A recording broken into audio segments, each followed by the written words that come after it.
This video shall talk about the addition of beneficiaries to a payment schedule. So in the previous video, I talked about how we can create a payment schedule.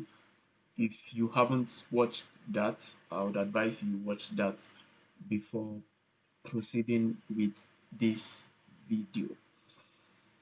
So this is my payment schedule. Um, by accessing the payment schedule, um, going to my drafts, clicking on the payment schedule I want to add beneficiaries to, clicking on the open button, we shall find a add beneficiaries button under these general actions, and clicking on it allows us to add beneficiaries to this payment schedule. So for the purposes of this video, I shall choose business plan as my type.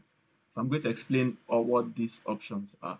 So the first option here, this list basically shows us the data source in which we can pull beneficiaries from. So we have the business plan beneficiary data source. We have ward facilitators data source, WAG data source, WAG members data source. So all these fields here are fields where we can tie account numbers to certain beneficiaries, to actual people. But on the PMIS here, we could tie them to business plan, to modules, basically. So we have business plan. This business plan option here ties the payment schedule, addition of beneficiaries to this particular menu here called BP entry form. So on this list of business plans, we could pull beneficiaries. Also, we know of ward facilitators, we know of WAGs, we know of WAG members. Then there's an extra two options here: ward facilitator stipend and stipend two. So we also have um, a formula table where we could create formulas, and at the point of adding beneficiaries, tie specific amount or tie specific calculated amounts to the beneficiaries we are about adding. So as an example, we have word facilitator stipend 2 here. We could set it such that depending on the number of WAGs a word facilitator has captured, assign this particular amount or multiply that number of WAGs per word facilitators with a certain amount. We could make the amount for each beneficiary is dynamic. That is where these two options come from. They come from this list. So, but for this video, I shall select business plan as my data source for beneficiary addition. Then country, Nigeria, states, LG. So previously, my previous video, I chose Odeda and Ogun State as my location for the payment schedule. So when I'm adding beneficiaries, I can't go outside of that scope. That is why we have Ogun and Odeda not changeable. We could also go ahead to filter down to specific words in Odeda and specific communities in Odeda. And we could also set the start date and end date. So I'm going to go through the list of criteria that enables a particular beneficiary to be added to this payment schedule. So given that I set this type as business plan, the following list of criteria I'm about mentioning applies to the addition of beneficiaries. Firstly, these location fields here have to match with the location fields of the beneficiaries from that data source. So in my case of business plan, if I navigate to SPCU, M&E tools, and I click on the business plan entry form, the beneficiaries here have to be in Ogun State. They also have to be in Odeda local government for them to be added to this payment schedule. Also, we could also drill down to wards to pick beneficiaries from a specific wards and so on. So firstly, the location fields have to conform to the beneficiaries. Also, because we selected business plan here, it has been configured that the business plan has to be approved first. So if I click on show columns and I click on this approve button here, all the beneficiaries have to be approved before they can be added to this payment schedule. In addition to that, they also have to have had account numbers added to them. So this has to be yes, they have to have account numbers for them to be added to this payment schedule. Also, in addition to that, we could also filter by specific dates.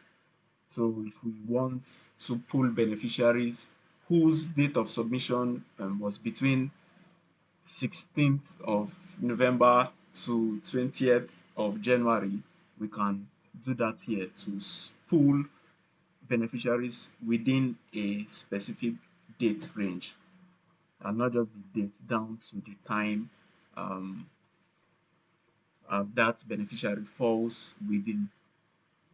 So having said that, I'm just going to leave this blank and pull everybody who conforms to this location field, who have their approval as yes and they have account numbers. So in addition to all this, there's still another criteria that enables beneficiaries to be added to this payment schedule. So upon addition or upon creation of beneficiaries in this list up here, their account numbers are being pulled and being saved into a central data source of account numbers, into like a central repository of account numbers on the PMIS. So there is a central repository of account numbers here. Navigating to payment schedule advanced, there is this beneficiary accounts button here. So clicking on this button shows us the list of all um, all account numbers saved from any of these lists on the PMIS. So in our case of business plan, if we save any new business plan, if we make an edit to any business plan, or if we attempt to approve for this specific business scenario, approve a business plan, any create or edit operation gets the account number and goes to this central repository of account numbers and saves it right there. So if I attempt to create a new business plan, let me just quickly do that. I choose the bank as Union Bank, for example. I set the account number to something different and I go ahead to save. And I go ahead to save this form. Now the business plan has been created, but upon approval of this particular business plan, the account number will go to save in the central repository of account numbers. So if I navigate back here to account numbers, this is the person I just added to my beneficiaries list. Now, the condition is the business plan has to be approved and it has to have an account number for it to be added to the central list of all account numbers. So at the point of adding this account number to this central um, data source of all account numbers, it attempts to verify the legitimacy of that particular account number. It verifies if the account number is valid. In addition to that, it verifies if the name tied to that account number conforms to the name of the actual beneficiary. So in our case where we have the beneficiary in this case is the work member. These are the beneficiary, but the data source is the business plan entry data source. So upon saving, it checks if this account number blah blah blah in Union Bank is valid. Then it goes further to check if the name tied to this account number here, it conforms to the name specified on this particular account. So here, while saving the form, we inputted Union Bank, we gave it the account number, and we set the name. We said the name tied to the account is Roslyn. So upon saving, it goes ahead to check if the name tied to this account number actually conforms to Roslyn. And once it does that check, it then changes the status of that particular beneficiary to verified. So let me just do a quick recap. On this our beneficiaries table, which is the business plan form, we create a new business plan, it is approved, then the account number goes to save in the central repository of account numbers. But upon doing so, it checks if the account number is valid and if the account number conforms, if there is a 65% success match in the account number you provided and the name you provided for that account number. So if the actual name on this account number has a 65% success match with this name you provided, then the status of that account number in the central repository of account numbers changes to verified. Now, going back to my addition of beneficiaries, in addition to all the previous criteria I earlier mentioned, if the account number of that particular beneficiary in this central account numbers table is not verified, it will not add that beneficiary to this payment schedule. So upon addition, it checks the location field if the beneficiary conforms. Just a recap, it checks if in this case of business plan, it checks if the business plan has been approved. It checks if it has an account number. It checks the account number, central repository of account numbers data table, if the account number exists and if it is valid, if it is verified. In addition to that, if you went ahead to fill in a date range, it also uses that to check. So all these several criteria are what makes a beneficiary eligible to enter a payment schedule you want it to enter. So having said that, I am just going to go ahead to proceed. So now that I have proceeded, and if I click on my all beneficiaries, I have three beneficiaries in this payment schedule. That is because on my business plan list, I have three business plans tied to um, two distinct WAG members, because the Taiwo here is appearing twice. And not only that, they all have been approved. They all have account numbers. The verification of those account numbers have been done and they have been added to this bank beneficiaries accounts table, and they have the status of verified. Also, if we look at our top right here, we have a select box where we could filter based on the account status in the central repository account table with this particular business plan.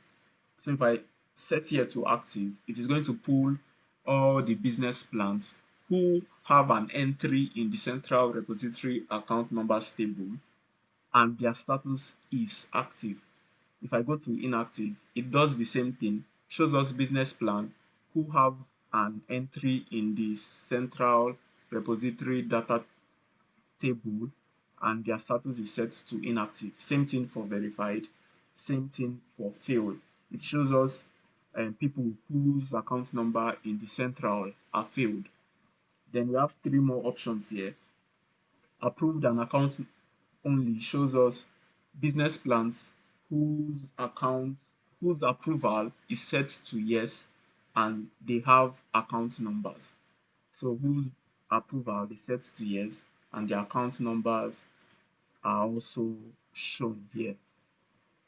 The next option here, no approval or account. So this option shows us all the business plans who neither has an account number in the beneficiaries list or they don't have an approval status. So it checks for two things, the approval and the account number state. If neither of them is set, it gives us those business plan in this list. Unrecognized accounts. Unrecognized accounts shows us all the beneficiaries in this list who does not have tie to the central. So if a business plan exists here, but that business plan does not have any entry in the central account numbers table, then it brings up those business plan here. So having said that, I so those were it was those criteria that made these three business plan eligible. Navigating to validity check, it shows us a list, a summary of all the business plans we have in this payment schedule. So I'm just going to explain some of them that may not seem clear to some people. So missing account number shows us those beneficiaries who does not have account numbers at all. Duplicate beneficiaries shows us beneficiaries who are duplicates. Now, duplicates in the sense that um, the business plan is appearing twice. A particular business is appearing twice. A particular entry in the business plan table is showing twice in the payment schedule.